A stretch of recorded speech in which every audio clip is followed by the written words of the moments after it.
Aujourd'hui, on va apprendre comment utiliser la librairie du JavaScript Songbird. Songbird, c'est une librairie JavaScript dont le but c'est d'encoder des éléments audio dans l'espace. Ça permet donc aux développeurs web d'encoder la position virtuelle du contenu audio de manière dynamique afin de créer des signaux ambisoniques évolutifs. Bon, qu'est-ce que ça veut dire tout ça? Songbird, ça permet de virtuellement positionner des sons par rapport à l'auditeur. Ces sons-là peuvent être positionnés de manière sphérique autour de la personne qui les entend. C'est ça qu'on appelle une ambisonie. Une ambisonie, c'est de la VR pour les oreilles. On crée un environnement virtuel, on y met des éléments, ici ça va être des éléments sonores. On les place à différents endroits pour simuler une expérience quelconque. Tout comme un film peut être en 2D, en 3D ou en réalité augmentée, le son tant qu'à lui peut être mono, stéréo, surround, ambisonique 2D et ambisonique 3D. Grâce à la spécification Spatial Media de Google, on insère les sources mono et Songbird les situe dans une sortie ambisonique de plusieurs canaux. Chacune de ces sources possédera plusieurs paramètres en tant qu'objet spatial pour non seulement ses coordonnées dans l'espace, mais aussi la texture et la grandeur de la salle virtuelle dans laquelle les sons vont se manifester.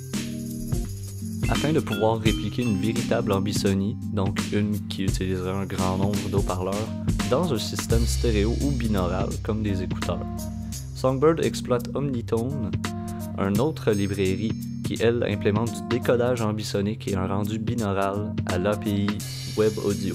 Donc ce qui va être encodé, ça va être une véritable ambisonie en 3D, mais pour pouvoir être recréé dans un système qui n'est pas adapté, comme par exemple un système d'haut-parleurs ou d'écouteurs qui ne possède que 2 sorties. Le rendu binaural va permettre de répliquer l'effet de plusieurs haut-parleurs ambisoniques dans un système qui n'en possède que 2. Donc, afin de découvrir la magie de l'ambisonie, on va regarder, ou plutôt écouter, plusieurs exemples qui sont déjà disponibles. Dans cet exemple-ci, on peut voir les différents niveaux de qualité possibles dans l'ambisonie. Donc premièrement, on a accès à Patternode, qui est une alternative à Songbird. On a accès également à une ambisonie de premier ordre, soit avec 4 canaux.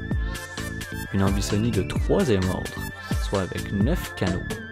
Et un son mono, donc avec une seule source stable. Donc, avec ces différents niveaux d'ambisonie, on peut voir la différence en termes de qualité et en termes de précision de la position des éléments sonores dans l'espace. Ici, c'est plutôt les propriétés de la pièce virtuelle qu'on est amené à modifier. Ici, on peut tester l'ambisonie dans une petite, moyenne, grande ou énorme pièce. Et on peut également changer le matériau des murs de cette pièce en leur donnant un timbre soit de murs de briques, de rideaux, de marbre ou encore d'extérieur. Donc ici, le déplacement des sources sonores est automatique. On a plusieurs sources différentes qui représentent des oiseaux et chacune possède sa propre trajectoire dans l'espace. Il est donc possible de les entendre en même temps et en temps réel se déplacer dans l'espace virtuel. Donc ici, on ajoute une scène virtuelle en 3D afin de complémenter visuellement le déplacement de la source sonore qui s'effectuait déjà. Le cube étant associé à la source sonore, le déplacement en 3D va non seulement affecter la position du cube, mais également la position du son, et ce en même temps. Maintenant, on va créer notre propre expérience ambisonique. On va commencer avec quelque chose de simple. Donc on va commencer par préparer un projet en HTML. Ici, on va utiliser WebStorm, mais tout autre logiciel similaire peut être utilisé pour réaliser cet exercice. Donc, on va commencer par créer notre nouveau projet. Donc, il va falloir nous créer un fichier HTML pour notre index. Une fois qu'on a réalisé l'index, il va nous falloir installer Songbird. Il va donc falloir ouvrir le terminal et y taper npm install songbird audio. Cette ligne de commande va automatiquement ajouter les librairies et les modules nécessaires au bon fonctionnement de notre code. Maintenant que Songbird est installé, il va nous falloir lier la librairie JS à notre index afin de pouvoir utiliser ses ressources. Pour ce faire, on va ajouter la ligne ici. Ne pas oublier de vérifier le chemin vers le bon fichier. Ensuite, il va falloir créer un fichier JavaScript nœud et également le lier à notre index. Ensuite, il va falloir nous créer un contexte audio afin de pouvoir l'ajouter à une future scène audio Songbird dans laquelle nous pourrons ensuite ajouter des objets audio. Le contexte audio va décider de l'ordre de l'ambissonie de la scène, donc une ambissonie de premier ordre ou de troisième ordre.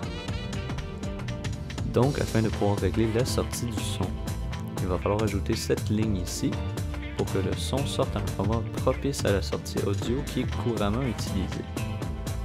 Donc, ça va reconnaître automatiquement si nous utilisons des écouteurs ou des haut-parleurs. Maintenant, on va pouvoir aller donner les propriétés acoustiques de la pièce virtuelle qu'on vient de créer. On va commencer par les dimensions. Ensuite, on peut modifier la texture des murs. Il y a plusieurs matériaux qui sont disponibles, puis on a un maximum de 6 murs qui peuvent chacun avoir un matériel différent. On a simplement à donner ces propriétés à des variables, et ensuite on les donne à notre pièce afin que ça s'applique. Maintenant, on va créer un élément audio. Donc on va commencer par lui donner une source afin qu'il produise le son qu'on désire. Ensuite, on va créer une source de son dans la scène Songbird, comme ça, pour ensuite, par la suite, connecter notre élément audio à la source afin de pouvoir faire émettre le son qu'on désire à l'endroit voulu. Maintenant qu'on a une source audio et qu'on a un son qui est relié, on va positionner le son. Pour ce faire, on a simplement à attribuer des positions comme suit, en ordre. Ça commence avec l'axe des X, l'axe des Y et l'axe des Z. Et maintenant, on peut faire un test de son en ajoutant la ligne suivante qui va faire jouer le son qu'on a ajouté à notre scène. Et maintenant, c'est là qu'on va avoir un peu de plaisir et qu'on va faire se déplacer notre son dans l'espace. Pour ce faire, on va créer 3 variables qui vont chacune donner une valeur aléatoire aux positions X, Y et Z de la source de son. Ensuite, on va créer un intervalle qui va répéter cette fonction-là afin de déplacer la source après un certain laps de temps. N'oubliez pas d'inclure cette ligne de code pour faire rejouer le son après l'intervalle. Et si tout fonctionne comme prévu, vous devriez avoir un son qui se déplace aléatoirement autour de vous, dans une véritable ambissonie 3D.